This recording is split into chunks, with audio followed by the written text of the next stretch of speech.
ADM Naveen ബാബുവിന്റെ ആത്മഹത്യയുമായി ബന്ധപ്പെട്ട case അന്വേഷണം താൻ അട്ടിമറിച്ചിട്ടില്ലെന്ന് റിട്ടയർഡ് ACP TK രത്നകുമാരൻ.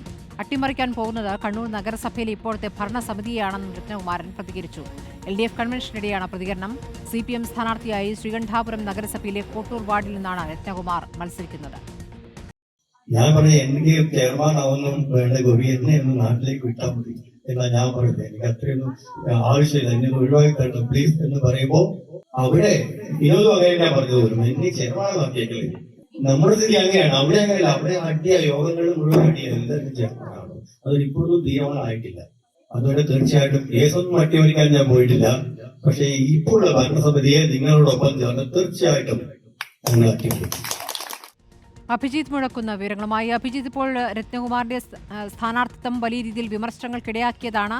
ഇപ്പോൾ ആ വിമർശനങ്ങളോടാണോ ഈ പ്രതികരണം വന്നിരിക്കുന്നത്?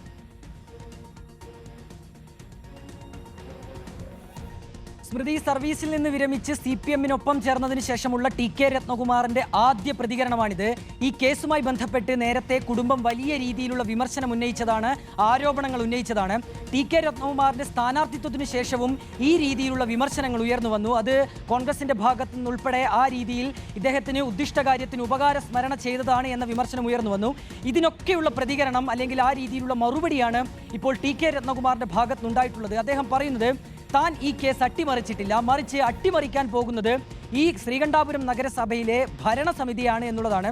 അതായത് ഈ കേസുമായി ബന്ധപ്പെട്ട് ഉയർന്ന ആരോപണങ്ങളെല്ലാം അദ്ദേഹം തള്ളുകയാണ്.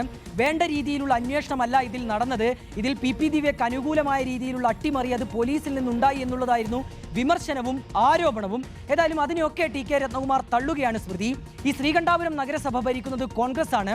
അവിടെ ഭരണം പിടിച്ചെടുക്കുക എന്നുള്ളൊരു നീക്കം അത് LDF-ന്റെ ഭാഗത്തുനിന്നുണ്ട്. അങ്ങനെയാണ് TK രത്നകുമാറിനെ മുൻനിർത്തി കൊണ്ടുള്ള ഒരു മത്സരത്തിലേക്ക് LDF കടക്കുന്നത്. കോട്ടൂർ എന്നുള്ളത് CPM-ന്റെ ശക്തി കേന്ദ്രമാണ്. ആ കോട്ടൂരിൽ നിന്ന് തന്നെ TK രത്നകുമാറിനെ മത്സരിപ്പിച്ച് അദ്ദേഹത്തെ ഒരു ചെയർമാൻ സ്ഥാനാർത്ഥിയാക്കി ഉയർത്തിക്കാട്ടിയാണ് LDF പ്രചാരണവും നടത്തുന്നത്. ഇതിലൊരു പ്രധാനപ്പെട്ട കാര്യം സ്മൃതി, ഈ TK രത്നകുമാറിനെതിരെ ഈ സ്ഥാനാർത്ഥിത്വത്തിന് പിന്നാലെ വലിയ വിമർശനം ഉയർന്നു വന്നു. അതേ സമയത്ത് തന്നെയാണ് ഈ പാലത്തായി കേസിന്റെ വിധി പ്രഖ്യാപനം ഉണ്ടാകുന്നത്. പാലത്തായി കേസിന്റെ അന്വേഷണ ഉദ്യോഗസ്ഥൻ TK രത്നകുമാറായിരുന്നു. ആ അന്വേഷണ മികവിനെ കോടതി വലിയ രീതിയിൽ പ്രശംസിച്ചതാണ്. അതിനാൽ തന്നെ ആ രീതിയിൽ TK രത്നകുമാറിനെ ഉയർത്തിക്കാട്ടുകയാണ് നിലവിൽ LDF ചെയ്യുന്നത്. അതായത് ഈ രത്നകുമാറിന്റെ സ്ഥാനാർത്ഥിത്വം തങ്ങൾക്ക് അഭിമാനമാണ് എന്നൊരു പ്രതികരണമാണ് കഴിഞ്ഞ ദിവസം CPM സംസ്ഥാന സെക്രട്ടറി KK രാഗേഷ് നൽകിയത്. അതായത് അതിനെ പോസിറ്റീവായ രീതിയിലുള്ള ഒരു പ്രചാരണത്തിലേക്ക് CPM കടക്കുകയാണ്. ഏതായാലും വാർഡ് കൺവെൻഷനാണ് ഇന്നലെ നടന്നത്. അതിലാണ് TK രത്നകുമാറിന്റെ പ്രതികരണം ഉണ്ടായത്. ഇന്നിപ്പോൾ ഈ ശ്രീകണ്ഠാപുരം നഗരസഭയിലെ LDF-ന്റെ കൺവെൻഷൻ ഉണ്ട്. EP ജയരാജനാണ് ഈ കൺവെൻഷൻ ഉദ്ഘാടനം ചെയ്യുന്നത്. ഇവിടെ ഈ വിഷയവുമായി ബന്ധപ്പെട്ട് കൂടുതൽ ഏതെങ്കിലും രീതിയിലുള്ള പ്രതികരണം TK രത്നകുമാറിന്റെ ഭാഗത്ത് ഉണ്ടാകുമെന്ന് തന്നെയാണ് നമ്മൾ പ്രതീക്ഷിക്കുന്നത്, കാത്തിരിക്കുന്നത്. സ്മൃതി, ശരി. അഭിജിത്ത് മുഴക്കുന്നാണ് വിവരങ്ങൾ നൽകിയത്.